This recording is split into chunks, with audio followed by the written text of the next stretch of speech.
এখানে এসে অনেক বেশি ভালো লাগছে, পরিবেশটা অনেক বেশি সুন্দর। আর আগেও এসেছি, তবে আগের থেকে এবারে মানে ঈদ যেহেতু ছুটি, ঈদের ছুটি উপলক্ষে ভিড়টা অনেক বেশি। আমার অনেক ভালো লাগছে। আমার একটা ইচ্ছা ছিল এখানে আসার। আমি আমার মা বাবাকে বলেছিলাম যে এখানে আমি ঈদের পর আসবো, ঘুরতে আসবো। আমার মা বাবা এখানে নিয়ে এসেছে, আমার ইচ্ছাটা পূরণ করছে। এখানে এসে আমাদের খুব ভালো লাগছে। আমরা এখানে প্রথম আসছি, এসে আমার খুব ভালো লাগতেছে। তো ভাবলাম আবার আসবো, খুব ভালো লাগছে। আমরা ছেলে মেয়ে নিয়ে সবাইকে নিয়ে আসলাম না, কখন আর আসি নাই, এখন আসলাম। আমরা এবারে এখানে প্রথমবার ফ্যামিলিকে নিয়ে সবাই এখন ঘুরতে আসলাম, আশা করি আবার আসবো।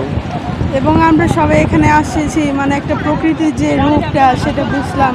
এটা সবসময় তো বইয়ে পড়েছি, আজকে প্রথমবার দেখলাম যে কিরকম আসলে সমুদ্র হয়, কেমন আসলে সমুদ্র সৈকত হয়, এগুলো সব কিছু দেখলাম, খুবই ভালো লাগলো। পাথরের মেলাগুলো দেখে আপনাদের কেমন লেগেছে? এটা অসম্ভব সুন্দর লাগতেছে। অনেক দূর থেকে আসছি, যেহেতু চাচ্ছিলাম পাথরের উপর ছবি তোলার জন্য, তুললাম, ভালো লাগছে। যেমনটাই বলছিলেন একজন পর্যটক দর্শনার্থী, উনি ঢাকা থেকে এসেছেন। আমার পাশে আরেকজন এই আপা রয়েছেন, আমি ওনার কাছ থেকে একটু জানতে চাইবো আসলে এই নানি পাথরের বিচে এসে ওনার কেমন লেগেছে। না, অন্যান্য বীজগুলোর তুলনায় দেখা যাচ্ছে এখানে যেহেতু পাথর আছে, যেটা লাবণী বা সুগন্ধাতে নেই, এর আগেও সেখানে ছিলাম, ওইখান থেকেই এখন এখানে আসা। সো এই জায়গাটা আসলে একেবারেই মনোমুগ্ধকর, অন্যান্য বীজগুলোর থেকে অনেক বেশি সুন্দর। Thank you. যেমনটাই বলেছিলেন দুইজন পর্যটক। আমার কাছে অনেক ভালো লেগেছে।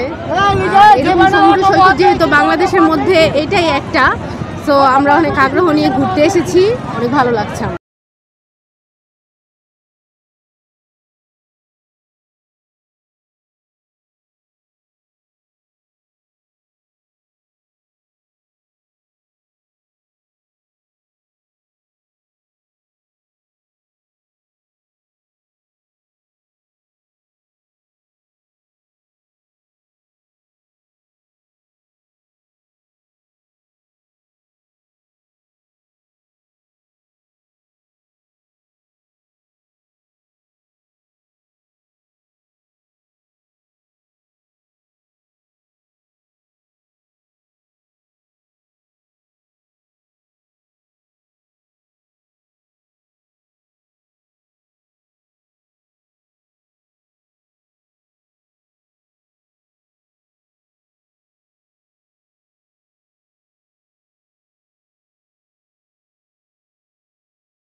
হোটেলে আগে যে ভাড়া নিয়ে থাকতাম, এখানে এবার তার 3 ডাবল বলা চলে, ভাড়াটা বেশি।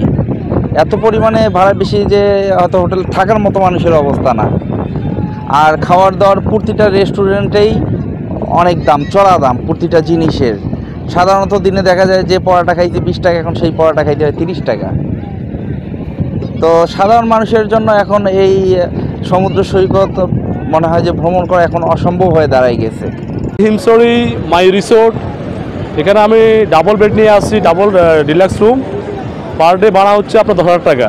তো আমি যা দেখলাম আর কি, কক্সবাজারে আমার মোটামুটি আগে আসার এক্সপিরিয়েন্স আছে, অভিজ্ঞতাতে বলছি আর কি। আমার থেকে মনে হয় যে ভাড়াটা অনেক বেশি, আপনার 70% ভাড়া বেশি আমার মনে হয়। ওনারা আবার ডিসকাউন্ট বলছে, এখন ডিসকাউন্টটা কোথায় দিচ্ছি আমি সেটা বুঝতেছি না। এবার এখানে আমার প্রশ্ন হচ্ছে যে যদি পার ডে 10,000 টাকা যদি ভাড়া হয়, তাহলে আমার ডিসকাউন্টটা কোথায় আছে আমি এটা বুঝতে পারছি না। আর এবং এটা খুবই মানে কষ্টদায়ক, মানে ভাড়াটা অতিরিক্ত বেশি। এখনকার পরিবেশ আর গতবারের পরিবেশের মধ্যে অনেক তফাৎ আছে। এখানে হচ্ছে আমরা গতবার যখন আসছিলাম তখন হোটেল রেন্ট কম ছিল, ভাড়া কম ছিল, কিন্তু এখনকার রেন্ট যেটা ভাড়ার রেন্ট এটা অনেক অতিরিক্ত। প্লাস হচ্ছে পরিবহন যেটা খরচ, পরিবহন খরচও অনেক। এখানকার পরিবহন খরচ যেটা আমরা প্রথমে সিএনজিতে আসতাম 1,000 টাকা করে, এখন এটা অতিরিক্ত 2,000, 2,500 এভাবে নিচ্ছে অতিরিক্ত ভাড়া। এটা মানুষের জন্য বিলম্ব। ইনানি বিচ এবং পাটওয়ার ট্যাগ বিচ এলাকায় ট্যুরিস্ট পুলিশ ইনানি জোনের তরফ থেকে সার্বক্ষণিক নিরাপত্তা নিশ্চিত বিধান করা হয়েছে। বিশেষ করে পবিত্র ঈদ উল ফিতর ও পহেলা বৈশাখ উপলক্ষে, নববর্ষের উপলক্ষে ইনানি বিচ এবং পাটওয়ার ট্যাগ এলাকায় লক্ষ লক্ষ পর্যটকের সমাগম ঘটে। উক্ত পর্যটকদের যাতে কোনো প্রকার হয়রানির শিকার বা ছিনতাইয়ের শিকার না হয় তার জন্য টুরিস্ট পুলিশের পক্ষ থেকে নিরাপত্তা নিশ্চিত বিধান করা হয়েছে।